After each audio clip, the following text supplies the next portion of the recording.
नमस्कार दोस्तों। जहां जहां बीजेपी है, ऐसा लगता है कि बीजेपी और उग्रवाद का कहीं ना कहीं चोली दामन का साथ बन गया है।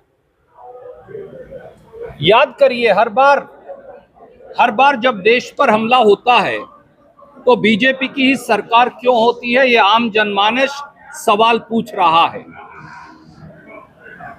जब IC 814 को अगवा किया पाकिस्तानी उग्रवादियों के द्वारा और कंधार अफगानिस्तान ले जाया गया, तो क्या बीजेपी के कर्नाटक के नेता और देश के नेता जवाब देंगे कि पाकिस्तानी उग्रवादियों मौलाना मसूद अजहर, जरगर और बाकी सब उग्रवादियों को मेहमान बनाकर कश्मीर की जेल से छुड़वाकर बीजेपी के देश के विदेश मंत्री कंधार अफगानिस्तान क्यों छोड़कर आए थे?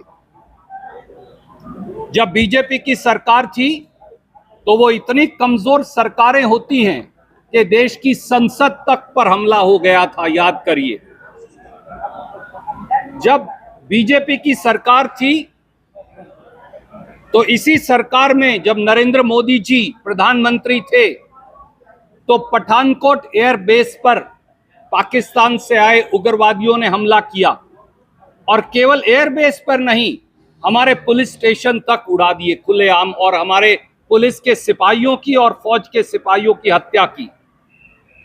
उरी आर्मी बेस के ऊपर नरेंद्र मोदी जी जब प्रधानमंत्री थे तो सीधे सीधे हमला हुआ। पुलवामा में एक्सप्लोजिव लेडन, कई टन एक्सप्लोजिव की कार आई और उसने हमारे आर्मी के कॉन्वॉय को उड़ा दिया। उस समय प्रधानमंत्री जी फिल्म की शूटिंग कर रहे थे। नगरोटा आर्मी बेस पर, जो जम्मू कश्मीर के बिल्कुल सेंटर में है, एंट्री पॉइंट पर है, उग्रवादी आए और उन्होंने हमारे आर्मी बेस पर हमला किया। अमरनाथ यात्रा और रियासी के अंदर इसी प्रकार से हमला हुआ और हमारे निहत्थे अमरनाथ यात्रियों की बीजेपी की सरकार, मोदी सरकार में हत्या की गई। और अब फिर पुलवामा और रियासी और अमरनाथ के बाद पहलगांव में हमला हुआ, जहां कर्नाटक के 3 हमारे निहत्थे साथियों सहित इस देश के 26 लोग जो हैं वो उग्रवादियों द्वारा मार दिए गए। ये क्या कारण है मोदी जी कि जहां जब बीजेपी की सरकारें होती हैं तो उग्रवादी हमला करते हैं और सरकार सोई पड़ी रहती है? बीजेपी का पाक प्रेम, बीजेपी का पाकिस्तान प्रेम कर्नाटक के लीडरों को दोबारा याद करने की जरूरत है। इस देश के 75 साल के इतिहास में अकेले माननीय नरेंद्र मोदी ऐसे प्रधानमंत्री हैं जो बगैर बुलाए दावत खाने पाकिस्तान गए थे, बगैर बुलाए मेहमान के तौर पर केक काट कर आए थे, दावत उड़ाकर आए थे और उसके बदले में हमें माफ कीजिए, हमें पठानकोट का उग्रवादी हमला रिटर्न गिफ्ट के तौर पर पाकिस्तान ने दिया था।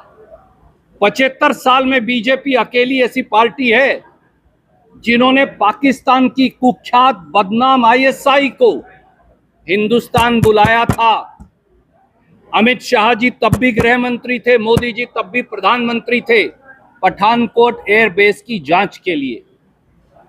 और एक बार नहीं, अनेकों बार बीजेपी के नेताओं के ISI और पाकिस्तान से लिंक मिले।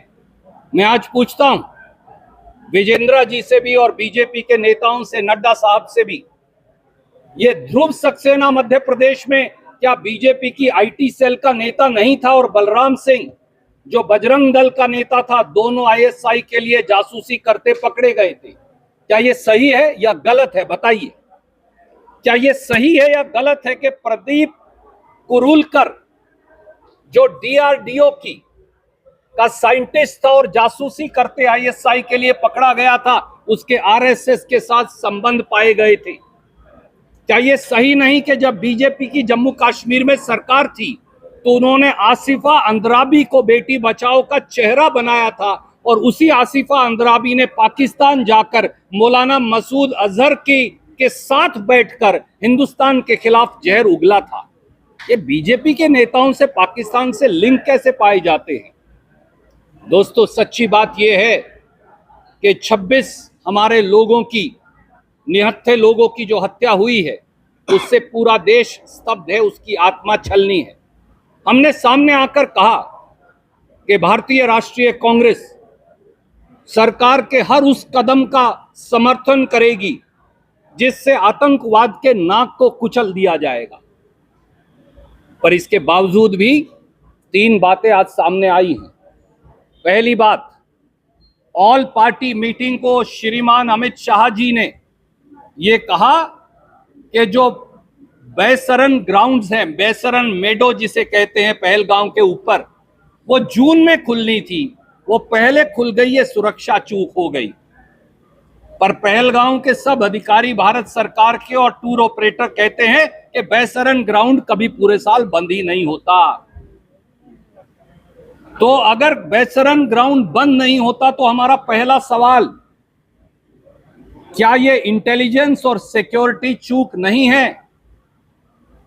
दूसरा सवाल, अमित शाह जी ने, नरेंद्र मोदी जी ने बैसरन ग्राउंड में जब वहां हजारों पर्यटक जाते हैं तो वहां पर पुलिस सुरक्षा बल क्यों नहीं लगाए?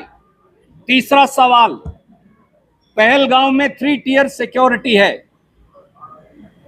एक टियर है आर्मी का, एक टियर है सीआरपीएफ का और एक टियर है पुलिस का। इसके बावजूद भी 4 किलोमीटर ऊपर जब हजारों पर्यटक जा रहे हैं जो निहत्थे हैं, वहां आपने सिक्योरिटी क्यों नहीं लगाई?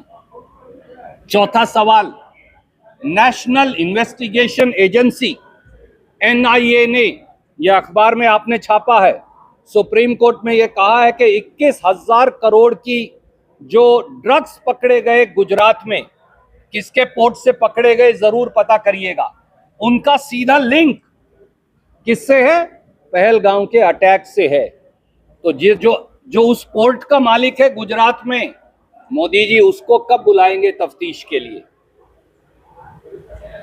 छठा सवाल, पूरा जम्मू कश्मीर अब यूनियन टेरिटरी है, प्रांत नहीं है। जम्मू कश्मीर में दुनिया की सबसे बड़ी मिलिट्री कमांड है, 3.5 लाख फौजी वहां पर हैं। जम्मू कश्मीर में armed forces special power act लगा है। इन सब के बावजूद भी इतना बड़ा उग्रवादी हमला कैसे हो गया?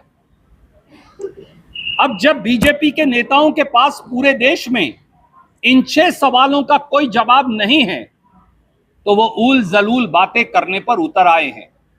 हमारा बीजेपी के लोगों से सीधा सवाल है।